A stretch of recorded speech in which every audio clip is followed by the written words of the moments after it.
સ્વાગત છે ફરી પાછું બધાનું એક નવા એનાલિસિસ વિડીયોમાં. હવે માર્કેટની વાત કરીએ તો માર્કેટ થોડા દિવસથી ઘણું બધું સાઇડવેઝ રેન્જમાં જોવા મળે છે. ઓપ્શન બાયરને ખૂબ જ તકલીફ પડે છે. એસએલ હિટ થવાના ચાન્સીસ વધી ગયા છે. તો અત્યારે માર્કેટ કોનું છે તો કે સેલરનું છે. હવે વન ડેની ટાઈમ ફ્રેમ ઉપર આપણે વાત કરીએ નિફ્ટી, બેંક નિફ્ટી અને આવતીકાલે છે ફિન નિફ્ટીની એક્સપાયરી. તો ત્રણેયના લેવલ જોઈ લઈએ કે કયા લેવલ ઉપરથી આપણને કાલે મોમેન્ટમ જોવા મળી શકે છે. તો નિફ્ટીની વાત કરીએ તો નિફ્ટીની વન ડેની જે ટાઈમ ફ્રેમ છે એ વન ડેની ટાઈમ ફ્રેમ ઉપર અહીં આપણને એક રેડ કલરની કેન્ડલ જોવા મળી છે. એટલે આજના દિવસે માર્કેટની અંદર થોડા સેલર એક્ટિવ હતા અને નીચેથી જોવા જઈએ તો ફરી પાછા બાયર પણ એક્ટિવ થયેલા છે. એટલે માર્કેટ વચ્ચેની બાજુ ક્લોઝિંગ જોવા મળ્યું છે. માર્કેટનું ઓપનિંગ થયું છે કે ગેપ અપ. તો વાત કરીએ 15 મિનિટમાં નિફ્ટીમાં કાલે કઈ જગ્યાએ ટ્રેડ બની શકે છે. તો પહેલાં વાત કરી લઈએ કે ભાઈ બેંક નિફ્ટી અને ફિન નિફ્ટીની અંદર આપણને વન ડેની ટાઈમ ફ્રેમ ઉપર કેવી કેન્ડલ આપણને અહીંયા જોવા મળી છે. તો જે પ્રમાણે લેવલ આપેલા હતા બેંક નિફ્ટીની અંદર કે ભાઈ આપણી પાસે અહીંયા એક જે રેઝિસ્ટન્સ ઝોન છે એની ઉપર માર્કેટે ક્લોઝિંગ આપી દીધું છે. તો આજે પણ માર્કેટની અંદર નીચેની બાજુ આપણને એક ડાઉન સાઈડની એક કેન્ડલ જોવા મળી હતી, પણ ફરી પાછી ત્યાંથી ફરી પાછા અહીંયાથી બાયર એક્ટિવ થઈ અને માર્કેટનું ક્લોઝિંગ ક્યાં આવ્યું છે તો કે ગઈકાલનું ક્લોઝિંગ છે એનાથી ઉપર આપણને માર્કેટનું ક્લોઝિંગ જોવા મળ્યું છે. તો આ હતી બેંક નિફ્ટીની વન ડેની ટાઈમ ફ્રેમ. એટલે આની અંદર જોવા જઈએ તો બાયર અને સેલર બંને સરખા છે. તો હવે કાલ આની અંદર આપણે કઈ રીતે ટ્રેડ કરવા, ક્યાં આપણા ટાર્ગેટ અને એસએલ બની શકે છે.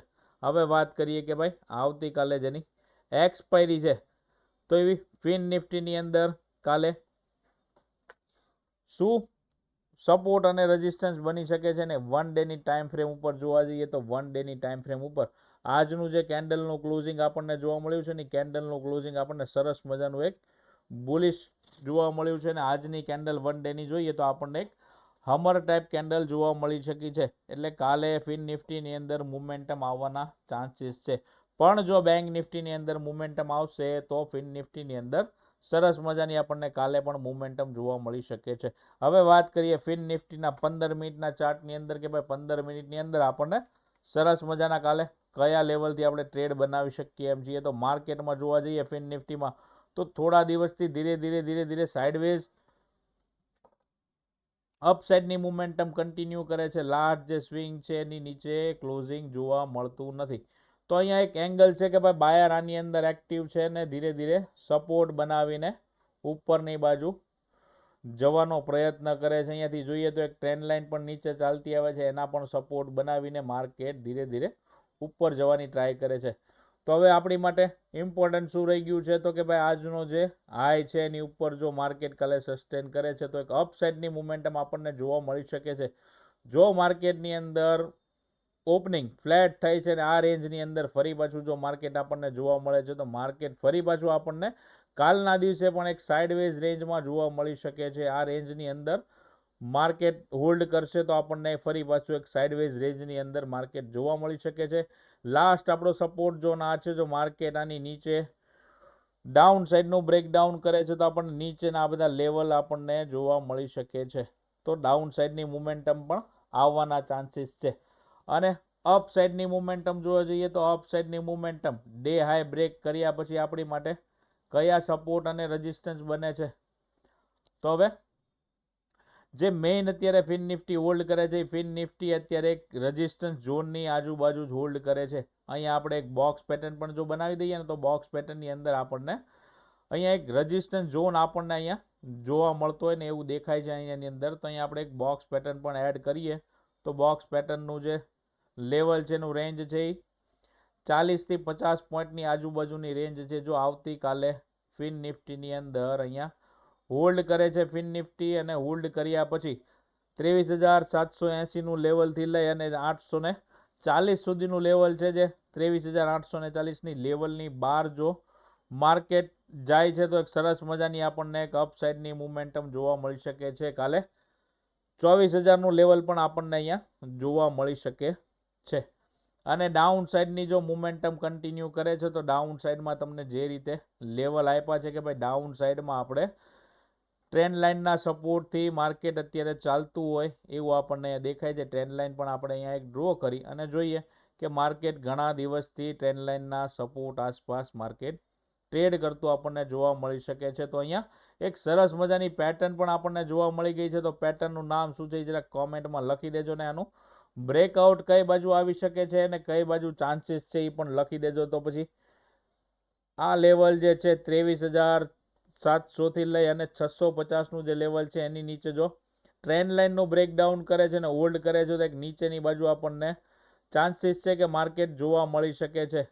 તો અહીંયા નીચેની બાજુ જોવાનું છે માર્કેટ જો સાઇડવેઝ અહીંયા ઓપન થશે તો હોલ્ડ કરવાનો છે. આ રેન્જ બ્રેકઆઉટની રાહ જોવાની છે અપસાઇડ અથવા તો ડાઉન સાઇડનું બ્રેકઆઉટ કરે છે અને સસ્ટેન કરીને કન્ટિન્યુ મોમેન્ટમ આપે છે એ બાજુ આપણે ઓપ્શન બાયરને જવાના ચાન્સીસ છે. તો વાત કરીએ હવે બેંક નિફ્ટીની અંદર. તો બેંક નિફ્ટીની અંદર હવે કેવી રીતે આપણે કાલે ટ્રેડ પ્લાન કરવો જો આપણે સપોર્ટ અને રેઝિસ્ટન્સ કેવી રીતે ક્યાં બને છે 15 મિનિટની અંદર આપણે જોઈ લઈએ.